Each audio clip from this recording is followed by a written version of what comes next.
మీ అందరికీ వందనాలు. దేవుని వాక్యాన్ని చదువుకుందాం. ఆదికాండము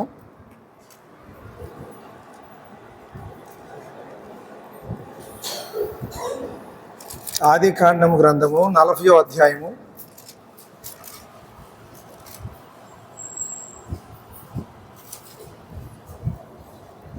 2 వచనాలు చదువుకుందాం. 14వ వచనం. ఆదికాండము 40వ అధ్యాయము 14వ వచనం. కాబట్టి నీకు క్షేమము కలిగినప్పుడు నన్ను జ్ఞాపకము చేసుకొని నా యందు కరుణించి ఫరోతో నన్ను గురించి మాట్లాడి ఈ ఇంటిలో నుండి నన్ను బయటకు రప్పించుము. 23వ వచనం, చివరి వచనం. అయితే పానదాయకుల అధిపతి యోసేపును జ్ఞాపకం చేసి కొనక అతన్ని మరిచిపోయాను. అయితే పానదాయకుల అధిపతి యోసేపును జ్ఞాపకం చేసి కొనక అతన్ని మరిచిపోయాను. ప్రభు తన మాటలు మన వెనుకలో దీవించును గాక. ఆమేన్. మంచిది, చాలా సంతోషం. మరి క్లుప్తంగా సమయాన్ని బట్టి నా నేపథ్యాన్ని జ్ఞాపకం చేస్తాను. మాది ఇక్కడే ప్రకాశం జిల్లా గొనసపూడి. గొనసపూడి అంటే చాలామందికి కన్ఫ్యూజ్ అవుతారేమో. పర్చూరు, పెదనందిపాడు, పర్చూరు, ఇంకొల్లుకి 7-8 కిలోమీటర్లు వయా తిమ్మ సముద్రం. 88లో నేను ఇక్కడ చదువుకోవడానికి వచ్చాను. మైలాపతుల అమృత ప్రసాదరావు గారు, HOD, head of the department chemistry, organic chemistry. ఆ రోజుల్లో వారు గోదావరి జిల్లా వాళ్ళు. నేను లేకప్పుడు, భూమి మీద లేనప్పుడే ఆయన గొనసపూడి ఆ ప్రాంతాలు ప్రకాశం జిల్లాలో ఫాక్స్ గారితో నడిచారు. ఆ మాటలు ఆయనే చెప్పారు. ఆ పిదప మాణిక్యరావు గారు, వారు పోలీసు డిపార్ట్మెంటు, వారి పెద్ద కుమార్తె గొనసపూడికే ఇచ్చారు. రెండవ పాప రూతక్క, మా బ్యాచి, తను కూడా అక్కడే చిరాలే, ఇంకా పక్కనే. ఇక మూడవ పెద్దగా సాల్మన్ గారు, హెడ్ మాస్టర్ గారు, ఇక్కడే భారతపేట అనుకుంటారు, సరిగ్గా గుర్తులేదు నాకు ఎటువైపు. వారిని కూడా గొనసపూడికి నేను తీసుకెళ్ళాను. చూస్తానయ్యా, సరే చూడాలన్నారు. ఆ విధంగా గొనసపూడికి హెర్మోన్ ఆరాధనా మందిరం 88లో అప్పుడే మారుతా ఉంది బిల్డింగ్. ఆ దినాలలో అక్కడే ఉండి చదువుకుంటూ ఉండేవాళ్ళం. అప్పుడు మన సోదరులు జేమ్స్ గారు చిన్నగా ఉండేవారు. అలాగే శ్యామ్ గారు నాకు బాగా గుర్తు చేశాను. అవునన్నా గుర్తుంది అన్నారు. వ్యాను నడిపేవారు. ఆ సువార్త కోసం వెళ్తానికి వచ్చేవారు.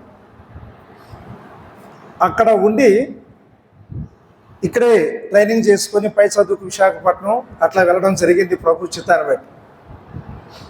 ఈ మధ్య గత 2 నెలల క్రితం చిట్టుమాంటి గారు మెడికల్ మెన్స్ హాస్టల్ దగ్గర వెలాంగిని నగర్ సూర్ణక్క గారి రిటైర్మెంట్ ఫంక్షన్, థ్యాంక్స్ గివింగ్ కూడికి నేను రావడం జరిగింది. ప్రార్థన చేశాను. మన ప్రియులు చక్కగా నడిపించారు. అక్కడ నాకు గొప్ప సంతోషం కలిగింది. ముఖస్థుతి కాదు, నా సంతోషం వెళ్ళిపోతా పట్టుకోలేక వాళ్ళిద్దరి చెవిలో ఊదాను. క్లుప్తంగా చక్కగా శ్యామ్ గారు సువార్త చెప్పారు. నేను చాలా ప్రభువును స్తుతించుకొని ఉండబట్టలేక, బ్రదరు చాలా వందనాలు, చక్కగా దేవుడు వాడుకున్నారు, ఇంకా మీరు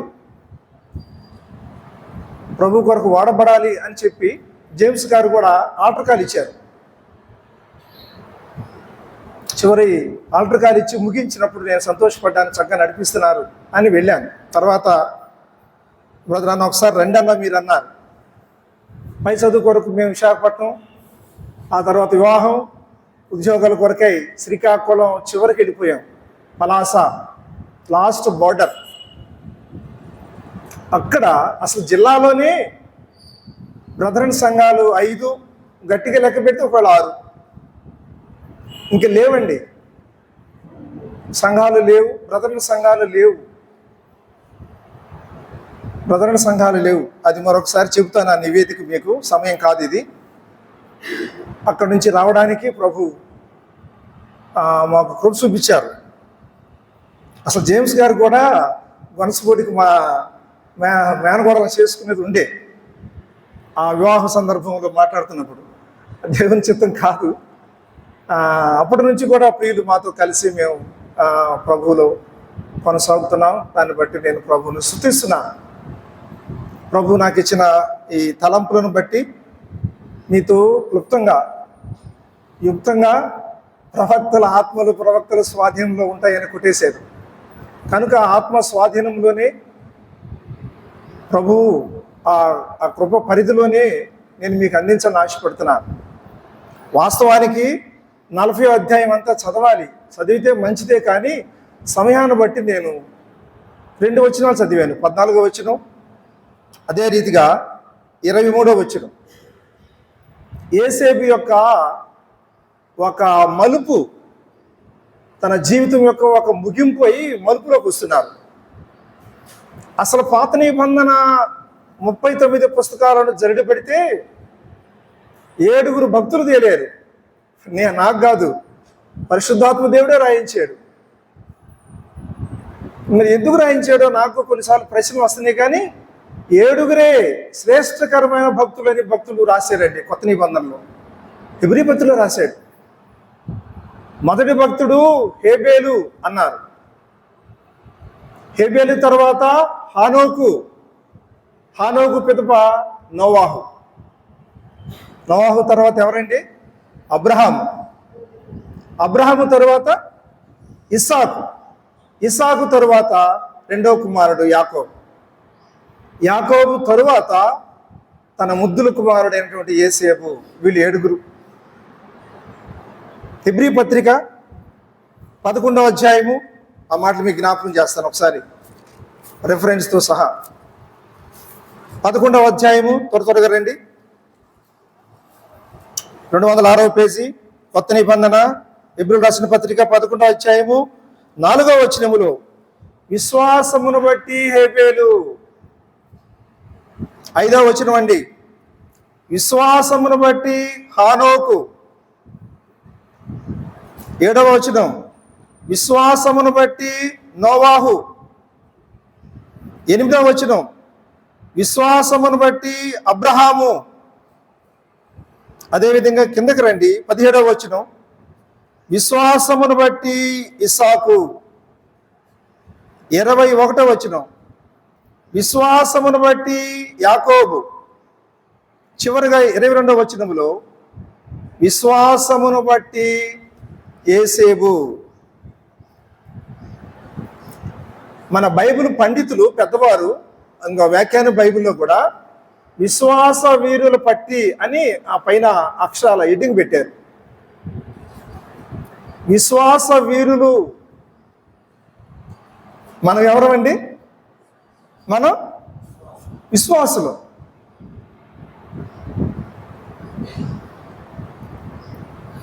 వారి విశ్వాస వీరులు, మన విశ్వాసులం. అట్లా అంటున్నా అనుకోవద్దు, మీలో ఉన్నారు.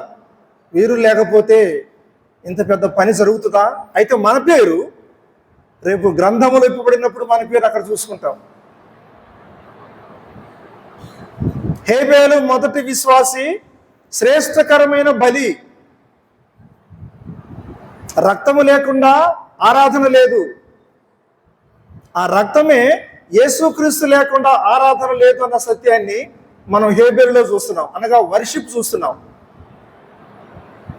ఒక తమ్ముడు అన్నాడు, అన్నా మరి కయ్యని హేబేలే కదా అప్పుడు, మరి కయ్యను ఎందుకట చేశాడు, ఈయన ఎందుకట చేశాడు, ఏంటన్నా ఇట్లా అన్నాడు. హవ్వ ఇద్దరికి చెప్పింది కూర్చోబెట్టి. ఇట్లా మనం ధ్యానించవచ్చు, తప్పులేదండి. మీరు ఆ వాక్యానుసారమే ఇద్దరికి చెప్పింది, 2 కుమారులకు చెప్పింది. ఏం చెప్పింది? దేవుడు నెమ్మదిగా శాంతిగా కూల్గా ఉండాలంటే ఆయన రక్తాన్ని చూసినప్పుడే మా మీద కళ్ళెర చేశాడు రా ఏదైనా వనంలో. చిటపట్లాడిపోయాడు, చాలా ఉగ్గడైపోయాడు. ఎప్పుడైతే ఆ జంతువుల్ని ఒకటో రెండో బలి చేశాడో ఆయన నెమ్మదైపోయాడు. ఆ సత్యం ఇద్దరికి చెప్పింది, కానీ హేబేలు చక్కగా పాటించాడు. హేబేలు జీవితంలో ఆరాధన, హానోకు జీవితంలో నడక. ఎంత తిన్నటైన నడకండి, వంకరతనం లేని నడక. హానోకు తరువాత నోహు ఉన్నాడు, మహాభక్తుడు. తన కొరకు మొదట తన ఇంటి వారి కొరకై ఒక మందిరమును ఏర్పాటు చేసుకున్నాడు. అంటే అట్లా మీకు అర్థమైంది, ఒక ఓడను ఏర్పాటు చేసుకున్నాడు. అదే మందిరం, అదే క్రీస్తు. అబ్రహాములో విశ్వాసము, ఇంకా దానికి లేదు, ఇంకో పదం లేదు. ఆయన విశ్వాసములకు తండ్రి, విశ్వాసము ఆయనే. అబ్రహాము తరువాత ఇసాకులో గొప్ప విధేయత మనం చూస్తున్నామండి. ఆ తర్వాత తన కుమారుడు యాకోబులో ఏం చూస్తారండి? విజయశాలి. బేతేల్ అనుభవం నుంచి తిరిగి ప్రయాణములో పెనూయేలు అనుభవములో దేవునితో, ఒక నరుడితో, ఒక దూతతో, అసలు యేసుక్రీస్తుతో పోరాటం చేసి దేవుడు గట్టిగా కొట్టాడు. తుంటి నరము తెగిపోయింది, అయినా విడిచిపెట్టలేదు. నన్ను ఆశీర్వదిస్తే తప్ప విడవను ఆయన ఆశీర్వదించాడు. యాకోబులో విక్టరీ, మగసిరి గలవాడై. చివరిగా మనం చదువుకున్న పాఠం ఏసేవు ఫలించేటి కొమ్మ, ఫలాలు విస్తరించాడు, బార్డర్స్ దాటి వెళ్ళిపోయాడు. గోడ ఎక్కి గోడ మీద పరాయి దేశాలకు వెళ్ళిపోయాడు. ఏసేపు జీవితం ఎంత, నేను ఒక పర్యాయం ఎప్పుడైనా ఒకసారి చదువుతున్నప్పుడు ఆ భాగాలు నా హృదయం ద్రవించిపోయింది. నేను గదిలో అటు ఇటు మిసిట్లాడానండి. అసలు ఎందుకు చెబుతున్నానంటే ఈ మాటలు, నేను ఇంకా చెబుతున్నాను ఇంకో మాట. అసలు ఏసేపుని గురించి చెప్పడానికి నేను అసలు యోగ్యుని కాదు. ఏంటి బ్రదర్ అట్లా అనుకుంటున్నారంటారా? శ్రీకాకుళం జిల్లాలో ఈ సెన్సెస్, ఈ జనాభాలు ఇంటింటి తిరిగి రాస్తున్నప్పుడు నేను నా భార్య వెళ్ళాం ఈ వేసవి కాలంలో. అప్పుడు అమ్మా మీ యజమాని పేరేంటి అని అడిగాం. ఆమె నోటికి గుడ్డాటం పెట్టుకొని పైట సింగు, అరే జేమ్సు నువ్వు రారా, మీ తాత పేరేంటి చెప్పు. అందరం తినండి. మేము గ్రహించాం ఎంత సాంప్రదాయం, ఎంత గౌరవం. ఒక స్త్రీ తన భర్త పేరు చెప్పడానికే అంత గౌరవించింది. పవిత్రుడు, క్రీస్తును పోలినవాడు. అసలు ఆయన పేరెత్తడానికి చెప్పుకోవడానికి ఏమిటని నాకు అనిపించింది. ఏసేపు బానిసగా అమ్మబడ్డాడు, బానిసగా కొనబడ్డాడు, అమ్మబడ్డాడు. పొతిఫరు కొనబడ్డాడు.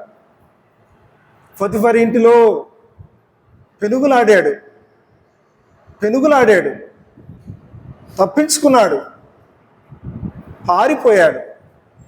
వారు పట్టి, అంటే ఇక మీకు అర్థం అవ్వాలి, జైలు కదండి, పోలీసుల భాష పోలీసు వాళ్ళకే తెలుసు. ఆ ఫీల్డ్ పట్టుకొని జైల్లో పడేశారు. సరసాలలో ఉన్న యేసేపు. లోకం ఎంత చెడ్డదండి, విచారణ లేదు, విచారణ ఖైదీ కూడా కాదు. ఏ విచారణ లేకుండా నిర్దాక్షిణ్యంగా యేసేపును పట్టి సరసాలలో బంధించెను. బైబిల్ ప్రకారం ఇంచుమించు 10 సంవత్సరాలు. 17 ఏండ్లప్పుడు ఆయన తండ్రి యొద్ద నుంచి దూరం చేయబడ్డాడు, సరసాలలో వేయబడ్డాడు. తన భాష కాదు, తన దేశము కాదు, సరసాలలో ఉండగా దేవుని హస్తం ఆయనకు తోడుగా ఉంది. దైవ ప్రణాళిక ఉంది. ఆయన దేవునితో ఉన్నాడు. ఆ సరసాలలో మన తెలిసిన భాషే ఏ నెలకో ఏమో ములాఖత్ అనేది ఉంటుందట. బంధువులు అందరూ వస్తారు, వాళ్ళు తెలిసి నెలవైన వారు ఆ ఖైదీలకి. ఏసేపుకి ఎవ్వరు వస్తారు, చూస్తూ ఉన్నాడు, ఎవ్వరూ రాలేదు.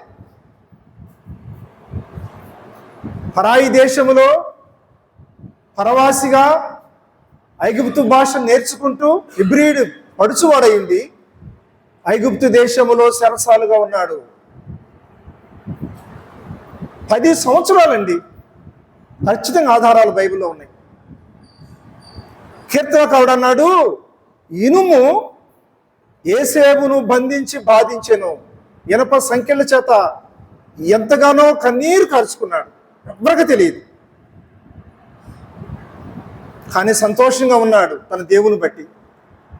జైలరు అధికారి, ఆ వార్డెను ఈయన పై సూపర్వైజర్గా పెట్టుకున్నాడు, వడ్డించడానికి, అందరిని పరామర్శించడానికి. హుషారుగా ఉన్నాడు. వాళ్ళు చురుకైన వాళ్ళు, హెబ్రీలు చాలా నైపుణ్యం కలిగిన వారు. బైబిల్ ప్రకారంగా వారు చాలా జ్ఞానవంతులు, వాగ్దానాలు వాళ్ళవి, ప్రత్యేకమైన ఆశ్రయించబడే ప్రజలు వాళ్ళు, దేవుని ప్రజలు, దేవుని జనాంగము. వారు ఎంత చక్కటి వారంటే విలాప వాక్యాల్లో ఉంది, పాల కంటే తెల్లటి వారండి. ఇశ్రాయేలీలు పాల కంటే తెలుపు, మరి పాలే తెలుపు అనేది ప్రపంచం గుర్తిస్తుంటే బైబిల్లో రాశారు ఆత్మదేవుడు పాల కంటే తెల్లటి వారు. యేసేపు చెరసాలలో ఉన్నాడు, దేవుని హస్తము తోడుగా ఉన్నది రాయబడింది. ఆ జైలు అధికారి కూడా నమ్మకంగా ఉన్నాడండి, నమ్మకంగా ఉన్నాడు. ఇటు ఉండుగా చూడండి, కాలము ముగింపులకు వస్తుంది. హఠాత్తుగా 2 ప్రభుత్వ ఉద్యోగులు, వాళ్ళను కూడా పాపం ఆ సరసాల లోపలికి వేసారు. వారిద్దరు వచ్చేటప్పటికి యేసేపు ఒక లీడర్గా, అంటే ఒక టీం లీడర్గా, ఒక సీనియర్ ఖైదీ అనుకున్న, ఒకవేళ అట్లా ఉన్నాడు. వీళ్ళు ఆఫీసర్లు, వీళ్ళు లోపలికి వచ్చారు. వాళ్ళు వస్త్రాలు మారుస్తారు, వేరొక వస్త్రాలు తీసి ఖైదీ వస్త్రాలు తొడిగిస్తారు. ఆ సరసాలలో తిరుగుతూ ఉన్నప్పుడు వారితో కలిసిపోతారు. సాహసంగా అండి, మీరేం చేస్తే వచ్చారండి ఇక్కడికని అంటారు. యేసేపును కూడా అడుగుంటారు ఆ ముందున్న ఖైదీలు, ఏ తప్పు చేశారండి మీరు, అడగరా అడుగుతారండి, అడుగుంటారు. ఏదైనా ఒక ఆఫీస్కి వెళ్తే ఎంఆర్ఓ ఆఫీస్, అక్కడికి ఏంటి సార్ పాస్టర్ గారు మీరు ఇటు వచ్చారు, ఏం పని అంటే అంటారు, లేదండి పాపాల కోసం వచ్చారు, సర్టిఫికేట్ కోసం. అడుగుతారండి, యేసేపుని అడుగుంటారు. యేసేపు ఏం చెప్పుకుంటాడు, మీరు ధ్యానం చేయండి. నేనేం తప్పు చేయలేదంటే ఆ సమాజము, అసలు ఖైదీలు, అసలు చెరసాలలో ఉండేదే నేరస్తులు.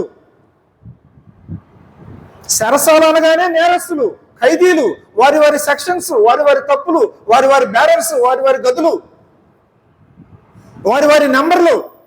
యేసేపు నమ్ముతారా? నమ్మరు. ఆ సమయంలో పానదాయకుడు, భక్షకారుడు, 2 ప్రభుత్వ ఉద్యోగులండి. అంటే ఫరో ఎదుట నమ్మకమైన వారు. పానదాయకుడు అనగా మనకు నెహెమ్యా జ్ఞాపకం రావాలి, గిన్నె అందించువాడు అనగా ఏమి ఆహారం, వారిద్దరూ ప్రముఖమైన స్థానమే. భక్షకారుడు, రోటీలు, ఆహారం అందించేవారు.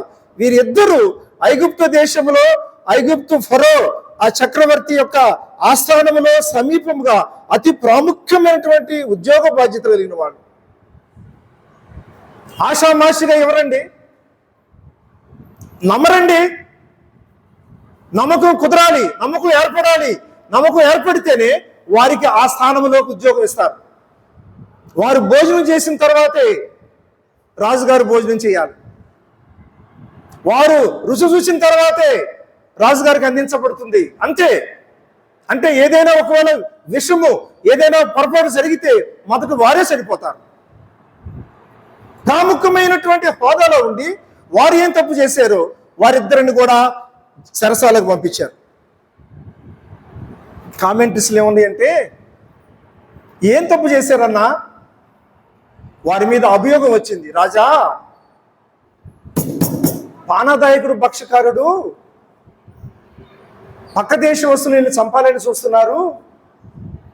పానదాయకుల భక్షకాడితో వాళ్ళు కొంచెం ఏదో చేతు కలుపుతున్నట్టు కనిపిస్తుందని ఒక ఇంటెలిజెన్స్, అంటే ఒక వ్యక్తిగతమైన సమాచారం రాజుగారికి వెళ్ళింది.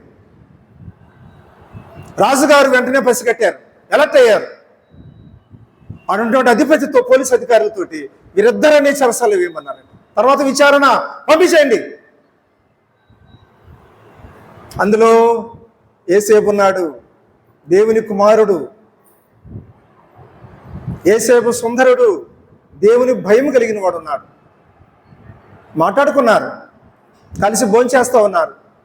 2-3 దినాలు, కొద్ది దినాలు జరుగుతూ ఉండగానే ఓ దినాన ఉదయాన్నే పెందల కడన లేచాడు యేసేపు.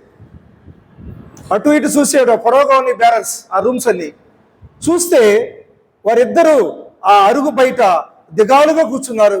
తల 2 మోకాళ్ళు సందులో పెట్టుకొని కూర్చున్నారు. యేసేపు వాళ్ళ దగ్గరికి వెళ్ళాడండి. చూడండి, అసలు మీరు ఆలోచించండి ప్రియులారా. యేసేపు ఆత్మీయుడు,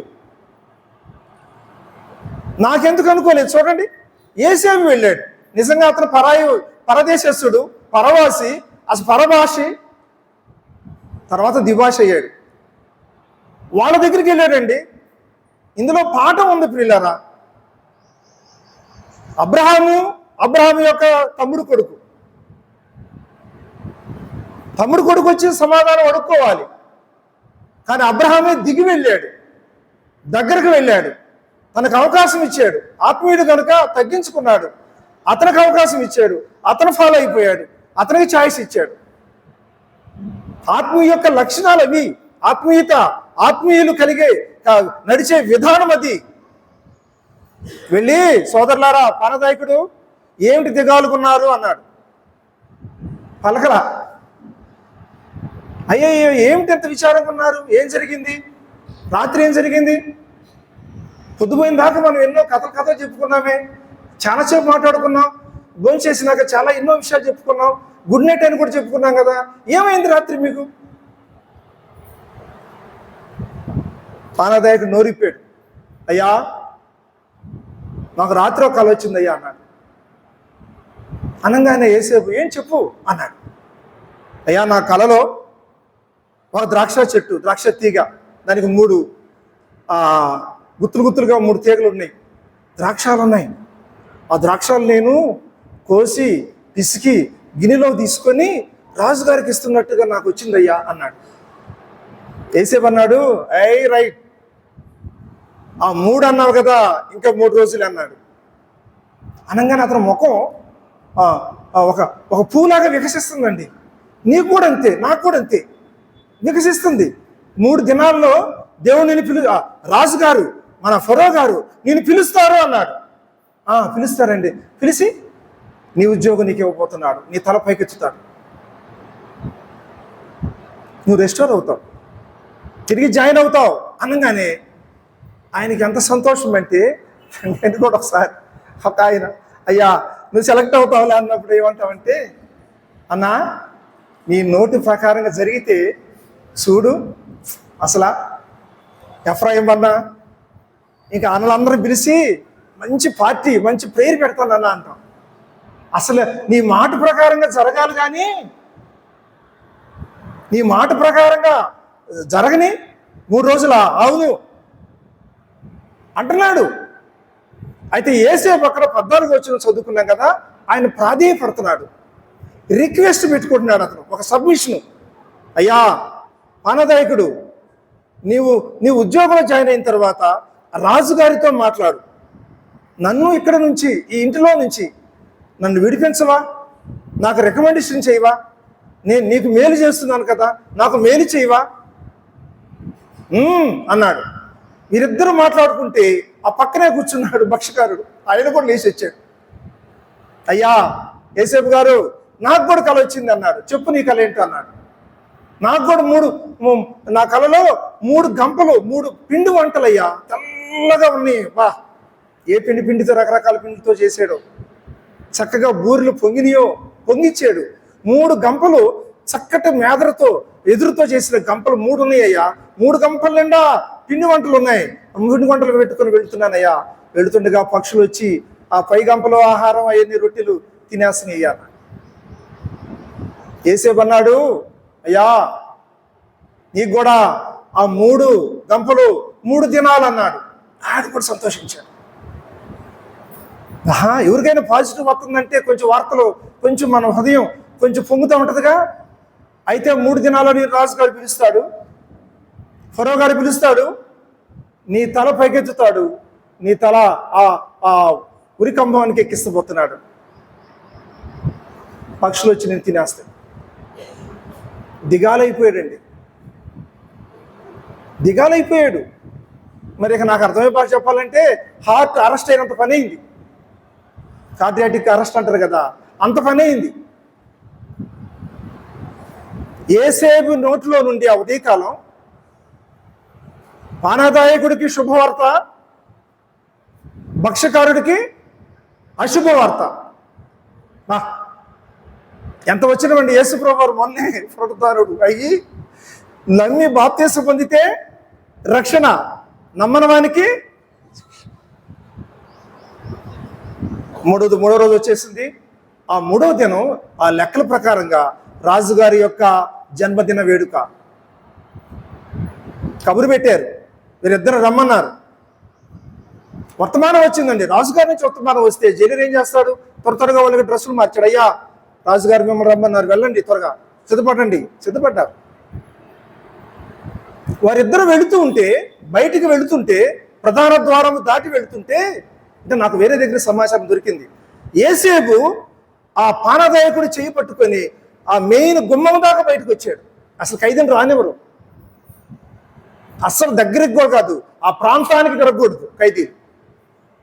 యేసేపు నమ్మకస్తుడు కనుక అక్కడ వరకు వచ్చి పానదాయకుడిని గోజాడుతున్నాడు, బ్రతిమలాడుతున్నాడు.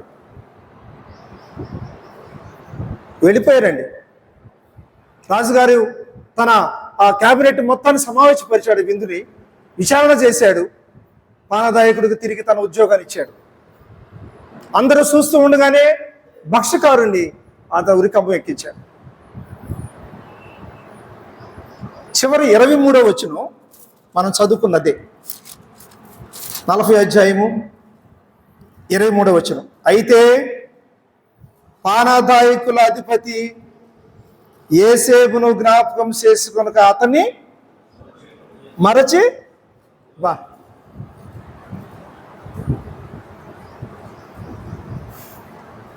కొద్దిసేపు యేసేపు స్థానంలో, అంటే క్యారెక్టర్ విషయం కాదు, ఒక అతనికి మేలు జరిగింది చెప్పి కబురు పెట్టి పంపించేమో, తిరిగి జవాబు రాలేదని చూస్తున్నాడు. రోజు, వారాలు, నెలలు, సంవత్సరం అయిపోయిందండి. చూడండి ఎంత ఆశ్చర్యమో, ఎంత ఈ కార్యము. మేలు పొందిన పానదాయకుడు యేసేపును జ్ఞాపకం చేసుకోలేదు.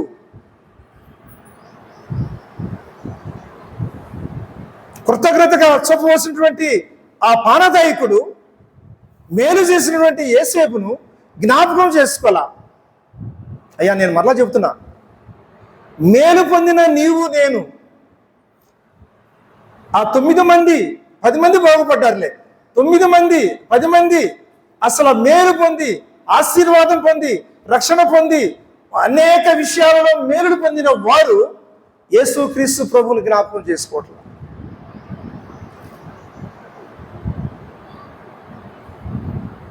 యెహోవా అన్నాడు, నా దేవుడు అన్నాడంట, రే పానదాయకుడా, నా కుమారుడైన యేసేపును మర్చిపోయావా? పానదాయకుడా, నా కుమారుడైన యేసేపును మర్చిపోయావు. నేను మర్చిపోతానా? నేను విడువను అన్నాడు, మరువను. నీకు కాదురా కలలు, పానదాయకుడా, నీకు కాదు కలలు, నీ రాజుకు తెప్పిస్తా చూసుకో. పిల్లరా, నేను మరలా చెప్తున్నాను, ఇందులో ఘోరార్థం ఉంది.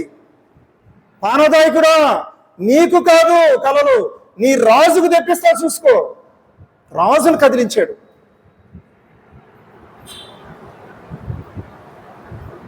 నేను అంశంలోకి వచ్చేస్తున్నాను. మానవుడు మర్చిపోతాడండి, సహజం పిల్లరా. సహజం. అసలు మనం బలహీనుడు అనే రక్షకుడు అన్నాడు, నన్ను జ్ఞాపకం చేసుకోండి రా బాబు అన్నాడు లాస్ట్లో. నన్ను జ్ఞాపకం చేసుకోండి. ఏమేమో ఉంటాయి మీ బుర్రలో, ఏమేమో ఉంటాయి, కనపడని అసలు ఇంకా ఇంకా ఇంకా అటుకి అద్దు లేవుగా. అసలు దానికి ఎవరు ఫుల్ స్టాప్ పెడతారు? నన్ను జ్ఞాపకం చేసుకోండి. మానవుడు మర్చిపోయాడు. బైబిల్లో మానవుడు దేవుడు మర్చిపోయాడు. 106వ కీర్తన చదువుతారా? సహాయం చేయండి. 106వ కీర్తన 22 వచ్చింది అమ్మ. 106వ కీర్తన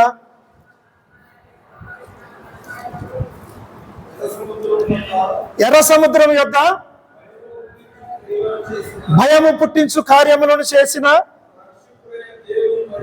దేవుణ్ణి మరచిపోయిరి.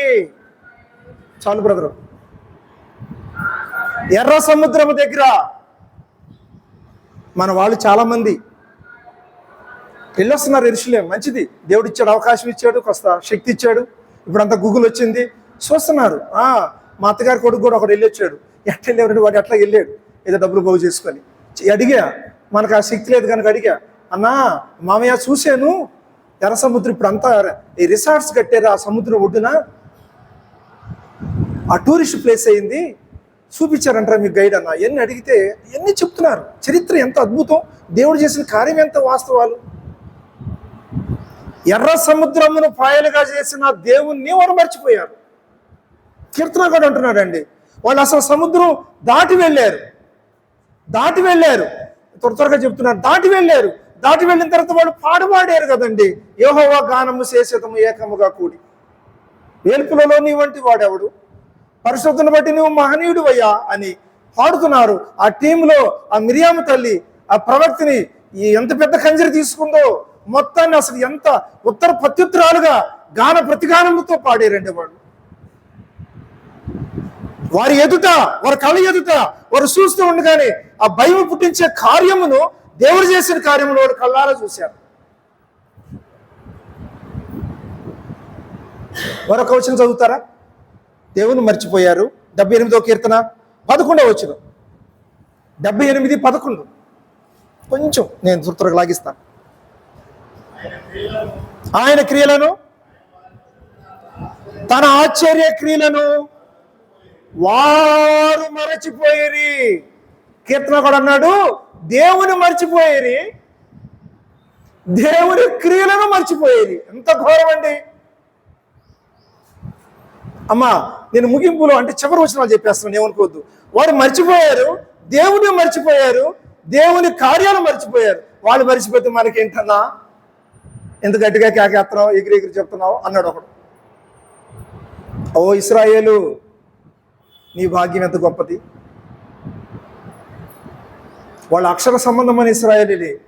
క్రీస్తు అట్టు తిప్పేసేసాడు, అట్టు తిరగబడింది చపాతి.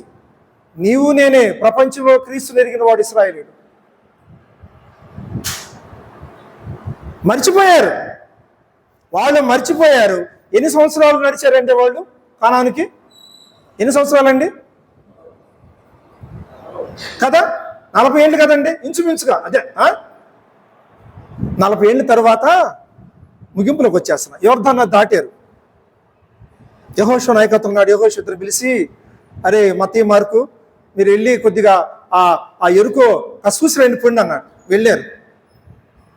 మహాగోడలు, చైనా గోడలు ఎలా ఉన్నాయి, అవి కూడా చూస్తుంటే పెద్దగా ఉన్నాయి, రథాలు పోతాయి అంట. ఎలాగో వెళ్ళి ఆ గేటు మీదకి వెళ్ళి ఆ సాయంత్రం వెళ్ళి ఒక ఆమె ఉంది రాహాబు, ఆమె ఇంట్లోకి వెళ్ళిపోయారు. ఆమెతో మాట్లాడుతున్నారు వీళ్ళు ఇశ్రాయేలీయులు ఇద్దరు వేగులు వారు. ఆమె ఏమందో చూడండి ఒకసారి. యెహోషువ గ్రంథము 2వ అధ్యాయము 10-11. యెహోషువ గ్రంథము 2వ అధ్యాయము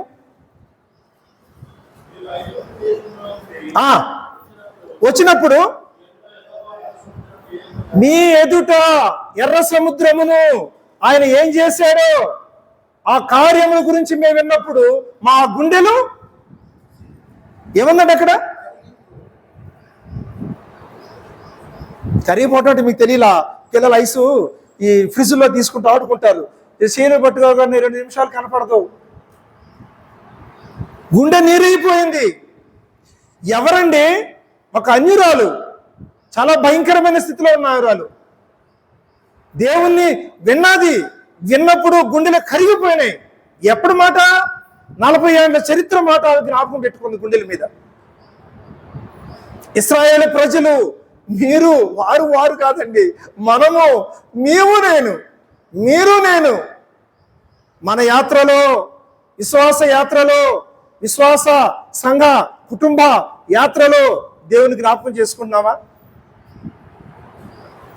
దేవుని జ్ఞాపకం చేసుకోండి. పిల్లలకు కూడా చెప్పాలి.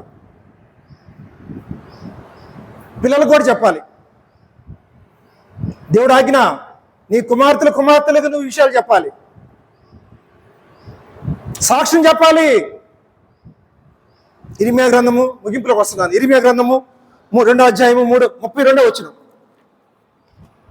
ఇర్మియా గ్రంథము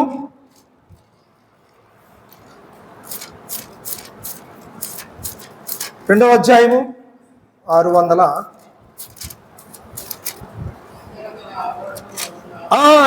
థ్యాంక్ యూ. కన్యక తన వడ్డాణమును మరచునా? నా ప్రజలు లెక్కలేనన్ని దినములు నన్ను మరిచి ఉన్నారు. కన్యక తన వడ్డాణమును మరచున? ప్రశ్న, ప్రవక్త. అయితే నా ప్రజలు లెక్కలేనన్ని దినములు, లెక్కలేనన్ని వారములు, లెక్కలేనన్ని పర్యాయములు నన్ను మరిచారు. ఎక్కడన్నా మేము మరిచామన్నా అని మీరు అనుకుంటున్నారు కదా, రైట్. దేవుణ్ణి మరవకపోతే మనం ఎందుకు చాటుగా అట్లా మాట్లాడుకుంటున్నాం?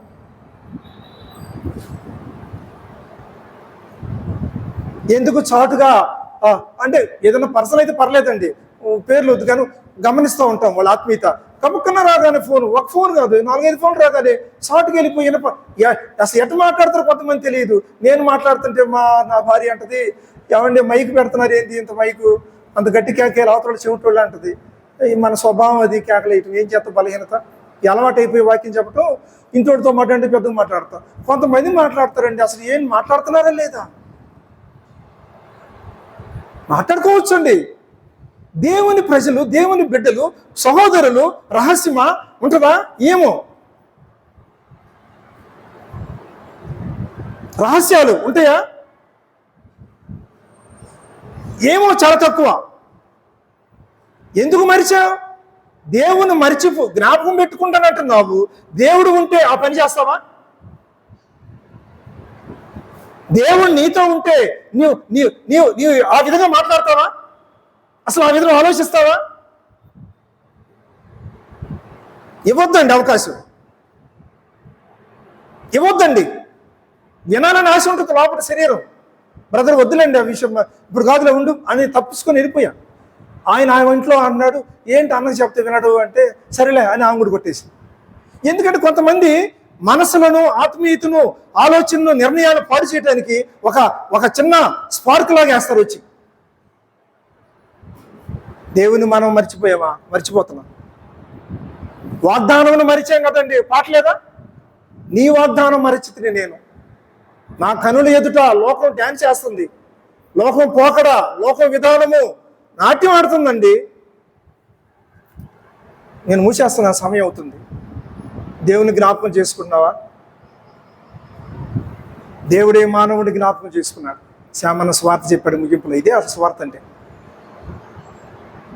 మహాకాశం పట్టజాలని మహోన్నతుడు,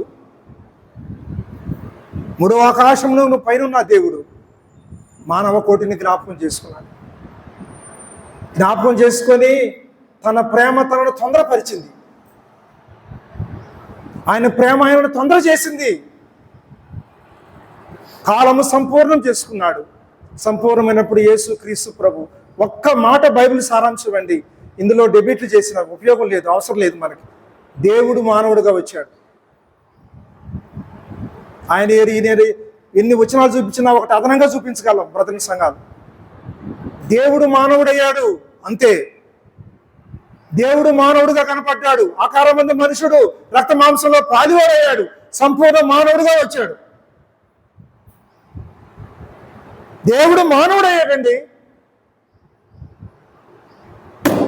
మన ఎక్కడైనా ఇదే మాట చెప్తున్నాడు. ఈ సందర్భం వచ్చిన వస్తే ఆ ప్రాంతాల్లో సంబరాలు చేస్తారు, జాత సంబరాలని గ్రామాలు అన్యులు చేస్తారు. ఒక వ్యక్తి తెలిసిన కుర్రాడే ఆ వీధిలో అదేదో పులి వేషం వేసుకొని, నేను ఇంట్లో ఉన్నాను, మా పాప బయట అదేదో శబ్దం వినపడుతుందని బయటకు వెళ్ళిపోయింది. ఇప్పుడు చెబుతుంటే నువ్వు అప్పుడు చెప్పాక నాన్న, చెప్పుడు చిన్నప్పుడు కదా. ఆమె నిలబడింది, ఆడు వచ్చేసి ఆమె మీద ఇట్లా అన్నాడు. ఆమె జ్వరం వచ్చింది, టాయిలెట్ వేసుకుంది, బట్టలను తడిపేసింది. నాకేమర్థమైంది? దేవుడుగా వస్తే, దేవుడు వేరే రూపంలో వస్తే అసలు మానవుడికి జ్వరాలు, మానవుడు నిలవలేడు, రాకూడదు లేఖనము. అవసరం లేదండి, అసలు రారండి. ఎలాగా సాధ్యము? దేవుడు మానవుడిగా వచ్చాడు, సామాన్యుడిగా వచ్చాడు, వడ్లవాని కుమారుడుగా వచ్చాడు. అరే ఆంధ్రయ, అరే యాకోబు సోదరుడు కదంట్రా, అరే యేసు నువ్వు కుమారుడే కదరా. అవును, మానవుడిగానే కనపడ్డాడు, సామాన్యుడిగా కనపడ్డాడు. అయితే నన్ను ముట్టింది ఎవరు అన్నాడు. వాళ్ళు ఆశ్చర్యపోతున్నారు. గాలిని సముద్రమును గద్దించాడు. ఈయన ఎవరో అని వాళ్ళు ప్రశ్నలు వేసుకున్నారు. యేసు క్రీస్తు ప్రభువు వారు చేసిన అద్భుతములు రక్షణ కొరకు కాదు సోదరులారా, రక్షణ కొరకు కాదు, నేను దేవుడను అని చెప్పుకోవడానికి.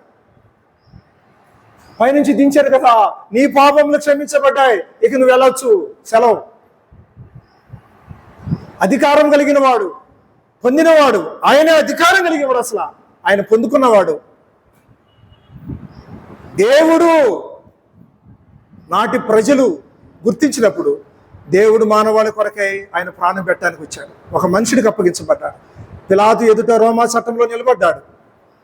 ఆశ్చర్యపడుతున్నాడు పిలాతు, ఆశ్చర్యపడ్డాడు. యేసుక్రీస్తు యొక్క మౌనానికి అని ఏ మాట ఇన్ని నేరములు మోపుతున్నారే, బదులివ్వలేవు ఒకదానికి. ఆశ్చర్యపడి దిగి యేసు ప్రభు వారి మీద భుజం మీద చేతులు వేసి తన లోపలికి తీసుకెళ్ళాడు. నువ్వు చెప్పు నాతో, నీకు పైనుండి కావాలి అధికారం అన్నాడు. యేసు ప్రభు వారిని సిలువకు అప్పగించారండి. యెరూషలేము గవిని వెలుపటికి మోసుకుంటూ వచ్చారు. బలి పశువు వలె కేరింతలు వేశారు. ఆ కపాలము పుర్రి ఆకారం కలిగిన స్థలంలోకి తీసుకొచ్చారు. లేఖనము ప్రకారము 2 బలులు జరగాలి. ఉదయం 9 గంటలకి ఆయన సిలువకేశారు. ఆయన మధ్యాహ్నం 12 గంటల మొదలుకొని 3 గంటల వరకు చీకటి కమ్మింది. 3 గంటలకు గొప్ప కేక వేశాడు. మొదట కేకలో ఆయన తొలనాడుతున్నారు, హేళన చేస్తున్నారు. శరీరం సాతాను వచ్చాడు అన్నాడు. అసలు యేసు ప్రభువారిని ఎట్లా అంటే అట్లా కోడి బకిరినట్టుగా బగురుతున్నారు అసలు వాళ్ళు యేసు ప్రభువారిని. కుడివైపున ఎడవైపున ఉన్న దొంగలు ఇద్దరూ, ఈయనకి ఎంత దూరమో 3 మీటర్లు, ఈయనకి అంతే దూరం అండి 3 మీటర్లు. ఏ దూరము వ్యత్యాసం లేదు. అయ్యా సమాన దూరంలో ఉన్నారు, నీకు దేవుడు సమీపంగా ఉన్నప్పుడు ఎతకండి. ఇద్దరు దూషిస్తూ ఉన్నారు వాళ్ళతో పాటు. యేసు ప్రభువు ఒక బిగ్గరగా ఒక ప్రార్థించాడు, మీరేమి చేస్తున్నారో తండ్రి, మీరు ఎరుగరు, క్షమించు. ఆ మాట, ఆ శబ్దము స్వార్థ శక్తివంతమైనది. నశించుతున్న వారికైతే వెరితనము, కానీ దేవుని శక్తి ఉండే దేవుని బిడ్డలకు, మారు మనసు పొందే వాళ్ళకు. ఒక దొంగ మళ్ళీ వాడిని దూషించి యేసు ప్రభువు వారి వైపు మెడ తిప్పాడు. అయ్యా నన్ను జ్ఞాపకం చేసుకోవాలి ఈ రాజ్యంలో. యేసు ప్రభువు వారు 2వ మాట పలికాడు, జ్ఞాపకం చేసుకున్నాను, మా మహిమలో నిన్ను జ్ఞాపకం చేసుకున్నాను, జీవగ్రంథంలో నిన్ను జ్ఞాపకం చేసుకున్నాను. ప్రభువుని జ్ఞాపకం చేసుకున్నామా? ప్రభు చేసిన మేలును జ్ఞాపకం చేసుకున్నామా? ప్రభు కార్యమును జ్ఞాపకం చేసుకున్నామా? ప్రభువును జ్ఞాపకం చేసుకున్నాం. అటు రీతిగా చేయటానికి పరిశుద్ధాత్మ దేవుడు సహాయం చేసి నడిపించు. ప్రార్థన. ప్రేమ కలిగిన తండ్రి, పరిశుద్ధుడా నీకు వందనాలు. నీ దాన్ని బట్టి నేను స్తుతిస్తున్నాను. మిస్బా గుంటూరు పట్టణంలో ఈ ప్రదేశంలో మీరు ఏర్పాటు చేసుకున్న స్థానిక సంఘమును బట్టి, ఒకప్పుడు మరణాత కనవర తోటలో ఉండేటువంటి సంఘము ప్రభా విస్తరింపచేసి నానాటికి బలాభివృద్ధి చేస్తూ మా ప్రియులకి ఇచ్చిన ఆలోచన బట్టి ఈ దాసులు పెద్దలైన వారి యొక్క ప్రార్థనా సహకారంతో ఈ ప్రణాళికతో మీ కృపతో ఈ ప్రదేశాల్లో విస్తరించడానికి మీ నామాన్ని ఘనపరచడానికి మీరు అనుగ్రహించిన ధన్యకర ఈ మందిరమును బట్టి సహవాసమును బట్టి స్తుతిస్తున్నాను. జరుగుతున్న పనిని విస్తరింపచేయండి.